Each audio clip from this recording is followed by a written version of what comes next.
Employees from major video game publisher Ubisoft are still fighting and struggling to make their workplace a better and safer place. If you remember, back in June 2020, a number of harassment allegations surfaced involving top members of the company. By the end of the following month, 3 top-level executives had left the company, with a public response from Ubisoft saying the departures had come after the initiation of a rigorous review that the company initiated in response to recent allegations and accusations of misconduct and inappropriate behavior. Among those that left were Chief Creative Officer Sergey Haskoy, Managing Director of Canadian Studios Yanis Malat, and the Global Head of HR Cecile Cornet. So yes, your CCO, you're a Managing Director of one of your major studios, and a head of HR. There was an official statement from CEO Yves Guillemot, along with the blog post that detailed a number of steps that the company would take to try and improve the culture at the company. Diversity positions, doing an investigation, a comprehensive review of the policies and procedures, as well as surveys to gauge employee satisfaction with the changes. Specifically, Guillemot said, "The situations that some of you have experienced or witnessed are absolutely not acceptable. No one should ever feel harassed or disrespected at work, and the types of inappropriate behavior we have recently learned about cannot and will not be tolerated." So at that time, the response was met with a bit of optimism mixed in with a whole lot of cynicism. There was a lot of reporting that went into, who makes up the upper management levels at Ubisoft. It's Yves Guillemot, a lot of his family and close friends, that were maybe involved in some of these allegations. There are also further reports that maybe only the public-facing figures of the company were the ones who were allowed to kind of step away instead of being, officially laid off or fired. So it kind of turned into a wait and see if the company can make good on some of these bold claims in this blog post. Now, for the sake of brevity, let's fast forward to 2021, where employees really began feeling like the changes talked about in the 2020 blog post weren't really taking effect. There's claims feeling like a lot of the things that were said in there or continue to be said in the corporate messaging at Ubisoft were kind of empty gestures that weren't really changing anything at the company. So the frustrated employees formed a group called A Better Ubisoft, and then they wrote an open letter to the company with over 1,000 current and former employees signing it. And the letter specifically makes 4 demands of Ubisoft in hopes to make the company a better place to work. And simply put, here they are. The first one is stop promoting and moving known offenders from studio to studio, team to team with no repercussions. Now that one's kind of a no-brainer. If somebody breaks the rules or is harassing somebody, they should be let go. They should be punished or reprimanded. Maybe there's a strike system or whatever it is, but if the offense is bad enough, they should be let go from the company. And it sounds like, according to previous reports, this hasn't been happening, and there's people who have gone through investigations found to be kind of guilty of some of these acts. And the people who experienced the misconduct firsthand were either told that the thing they experienced wasn't harassment or that the situation would be taken care of, only to find out that the person who committed those acts was then either moved to a different department or given a raise or a promotion. So that's not great. The second ask was that they want a collective seat at the table to have a meaningful say in how Ubisoft as a company moves forward. I don't think that means like they want to be able to decide what games are coming out next. I think they want to be involved in conversations when it comes to, procedures around handling toxicity in the workplace. They want to probably be involved in conversations when it comes to like work hours and that sort of thing. Essentially, Ubisoft as a company up to this point had proven that they weren't capable of kind of handling the procedures and the protocol for dealing with these sensitive issues in the proper way or in an effective way. So that's why the letter probably is demanding like, hey, we want to be involved in this process. The actual employees, the people who are experiencing these types of things want to have a say in how these types of protocols are made, and going forward, what might be the best practices. The third demand was cross-industry collaboration to agree to a set of ground rules and processes that all studios can use to handle these offenses in the future. This is an interesting one because I think it's a good way of looking out for the industry in general. If everybody works together to form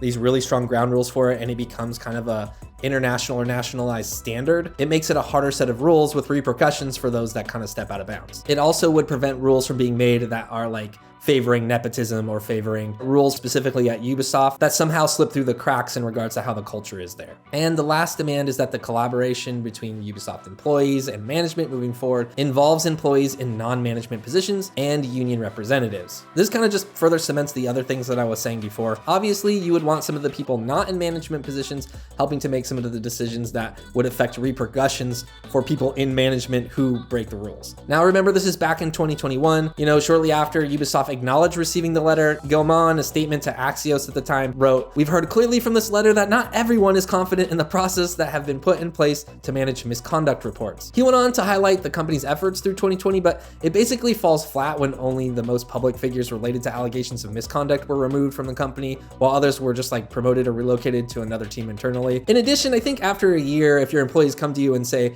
"Hey, we don't think any of this is really working as fast or as effectively as it needs to be," then there's probably some merit to that. To make matters worse, if you actually take a look at some of the reasons why Ubisoft employees were saying that they were signing the letter and why they felt like the changes that Ubisoft put in place weren't actually making a difference, the official response from Yves Guillemot and Ubisoft really does feel like a slap in the face. Here, let's just take a look at a couple. Here's one that says, "I signed the open letter because I saw friends being abused and burn out or leave. I saw abuse firsthand and the culprits are still here. I've seen management say it's all in the past while sharing a beer with the abusers." Another statement reads, "There were multiple abusers on my team and only one was let go silently. The others were good for the first few months after because they were scared, but they quickly went back to their normal behavior once they realized nothing was going to be done and Ubisoft stopped addressing abuse." Here's another winner. "Ubisoft investigated a manager for his racist, sexist remarks and his toxic management.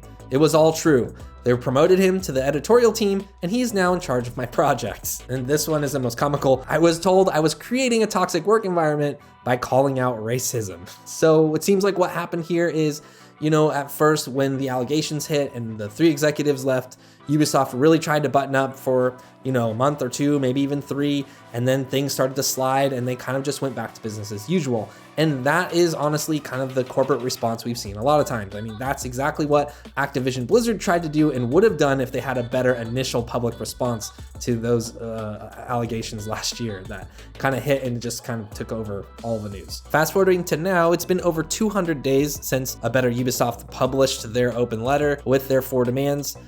Right now, none of the demands have been met or really kind of officially addressed in a meaningful capacity. A Better Ubisoft has said that Ubisoft is actually kind of circumventing or kind of subtly ignoring the specific demands that the letter makes of the company, as well as continually making like really easy mistakes or kind of careless mistakes when it comes to executing on a lot of the original ideas that were in the public address from Ubisoft. For example, a recent report explains that the results for an employee satisfaction survey at Ubisoft were obscured and obfuscated when shared with the company internally. The kicker is that some of the survey results specifically highlighted concerns with more transparency and accountability from management. And, this isn't the first time there's been kind of these internal survey drama findings at Ubisoft. There was one done in the past that basically said 1 in 4 employees at Ubisoft had experienced or witnessed workplace misconduct. And that's not a great stat. It really, really sucks that toxic behavior, harassment, and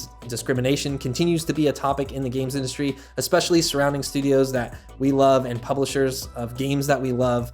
So we're just gonna keep kind of reporting on this stuff as these different battles kind of come up, as these ongoing battles kind of sprinkle up. We'll just keep making a note of them and keep letting you know what conditions these different games are being made under. Obviously, there have been strides made over the past few months, in particular with Activision Blizzard and the formation of a voluntarily recognized union at Raven Software, but the future of things going forward there still feels a little uncertain, especially with the Microsoft acquisition just kind of looming in the background.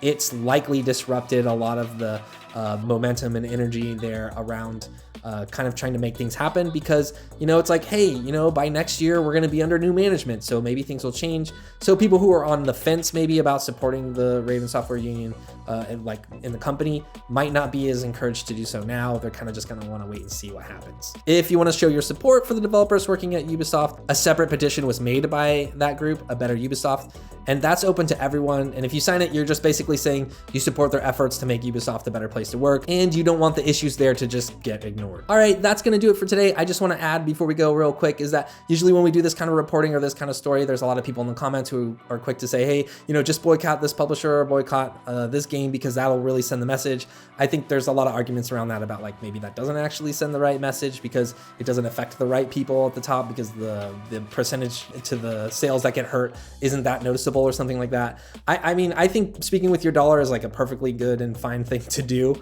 But also taking into account that there's developers that worked on these games under like lousy conditions who maybe don't want you to boycott their game because one, it might hurt them in a roundabout way, but also they spent years of their lives making that game and they actually do want people to see it and people to play it. You know, whatever you decide to do, I don't think that there's like a judgment there to be had against you. You know, I've definitely spoken with my dollar.